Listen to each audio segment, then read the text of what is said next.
بسم اللہ الرحمن الرحیم۔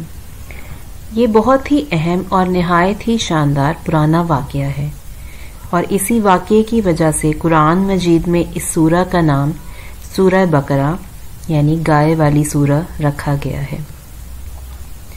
اس کا واقعہ یہ ہے کہ بنی اسرائیل میں ایک بہت ہی نیک اور صالح بزرگ تھے، اور ان کا ایک ہی بچہ تھا جو نابالغ تھا، اور ان کے پاس ایک گائے کی بچیا تھی۔ ان بزرگ نے اپنی وفات کے قریب اس بچیا کو جنگل میں لے جا کر ایک جھاڑی کے پاس یہ کہہ کر چھوڑ دیا، یا اللہ، میں اس بچیا کو اس وقت تک تیری امانت میں دیتا ہوں کہ میرا بچہ بالغ ہو جائے۔ اس کے بعد ان بزرگ کی وفات ہو گئی، اور وہ بچیا درمیانی عمر کی گائے ہو گئی۔ بچہ جوان ہو کر اپنی ماں کا بہت ہی فرما بردار اور نہایت نیکوکار ہوا۔ اس نے اپنی رات کو 3 حصوں میں تقسیم کر رکھا تھا۔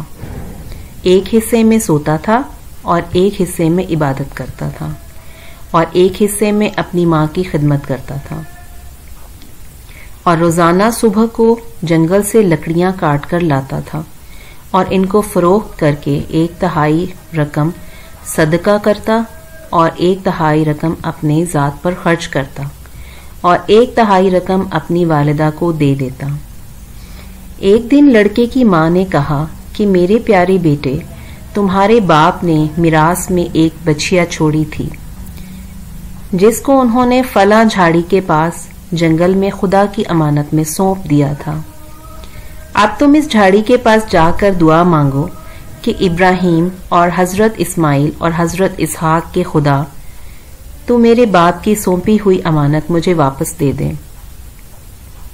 اور اس بچیا کی نشانی یہ ہے کہ وہ پیلے رنگ کی ہے، اور اس کی کھال اس طرح چمک رہی ہوگی کہ گویا سورج کی کرنیں اس میں سے نکل رہی ہیں۔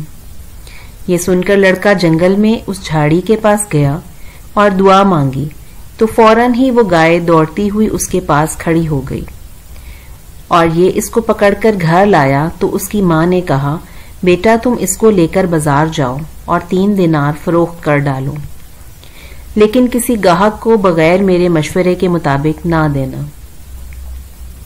ان دنوں بازار میں گائے کی قیمت 3 دینار ہی تھی۔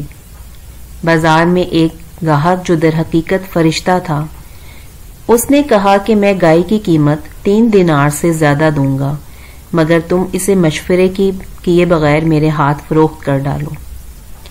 لڑکے نے کہا، تم کتنی بھی زیادہ قیمت دو، مگر میں اپنی ماں سے مشورہ کیے بغیر ہرگز اس کو نہیں بیچوں گا۔ لڑکے نے ماں سے سارا ماجرا بیان کیا، تو ماں نے کہا کہ یہ گاہک نہیں، شاید کوئی فرشتہ ہے، تو اے بیٹا تم اس سے مشورہ کرو کہ ہم اس گائے کو ابھی فروخت کریں یا نہ کریں۔ چنانچہ لڑکے نے بازار میں جب اس سے مشورہ کیا تو اس نے کہا کہ ابھی تم اس کو فروخت نہ کرو، آئندہ اس گائے کو حضرت موسیٰ علیہ السلام کے لوگ خریدیں گے، تو تم اس گائے کے چمڑے میں بھر کر سونا اس کی قیمت طلب کرنا، تو وہ لوگ اتنی ہی قیمت دے کر خریدیں گے۔ چنانچہ چند ہی دنوں کے بعد بنی اسرائیل کے بہت مالدار آدمی کو، جس کا نام امیر تھا، اس کے چچا کے دونوں لڑکوں نے اس کو قتل کر دیا، اور اس کی لاش کو ایک ویرانے میں ڈال دیا۔ صبح کو قاتل کی تلاش شروع ہوئی، مگر جب کوئی سراغ نہ ملا تو کچھ لوگ حضرت موسیٰ علیہ السلام کی خدمت میں حاضر ہوئے، اور قاتل کا پتہ پوچھا تو آپ نے فرمایا کہ تم لوگ ایک گائے ذبح کرو، اور اس کی زبان یا دم کی ہڈی سے لاش کو مارو، تو زندہ ہو کر خود ہی اپنے قاتل کا نام بتا دے گی۔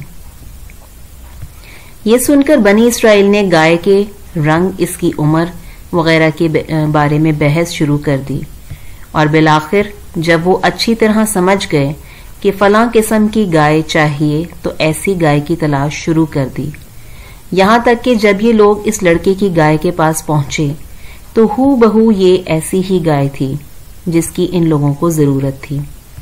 چنانچہ ان لوگوں نے گائے کو اس کے چمڑے میں بھر کر سونا اس کی قیمت میں دے کر خریدا، اور ذبح کر کے اس کی زبان یا دم کی ہڈی سے مقتول کی لاش کو مارا، تو وہ زندہ ہو کر بولا کہ میرے قاتل میرے چچا کے دونوں لڑکے ہیں جنہوں نے میرے مال کی لالچ میں مجھ کو قتل کر دیا۔ یہ بتا کر وہ پھر سے مر گیا۔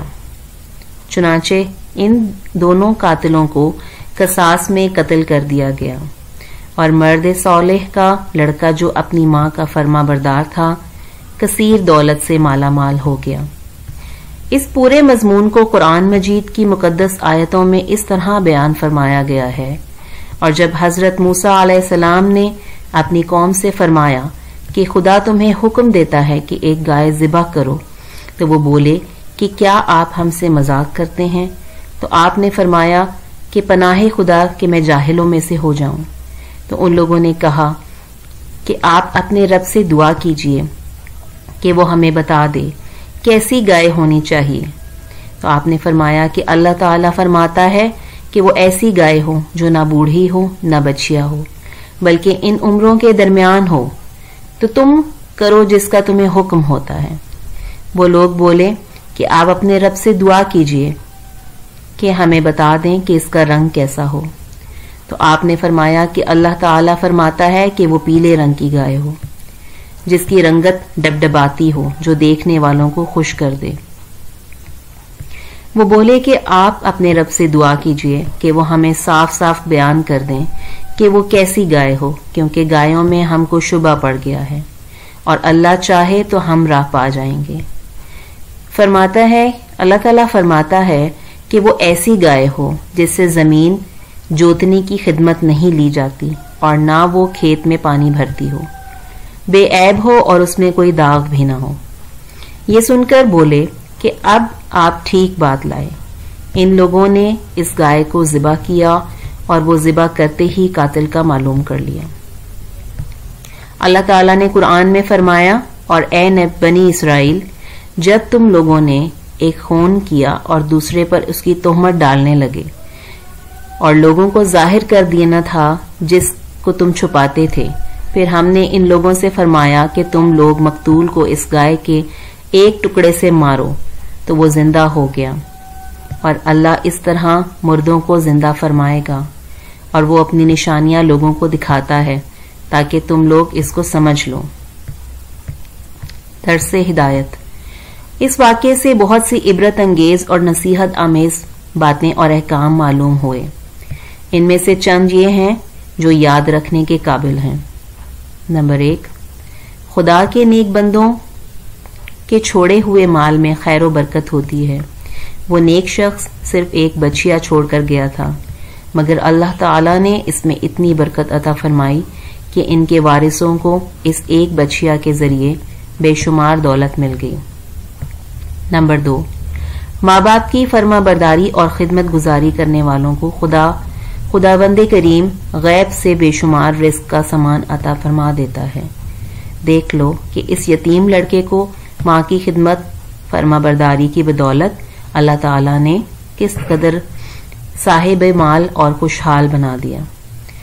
خداوند قدوس کے احکام میں بحث اور قریت کرنا مصیبتوں کا سبب ہوا کرتا ہے۔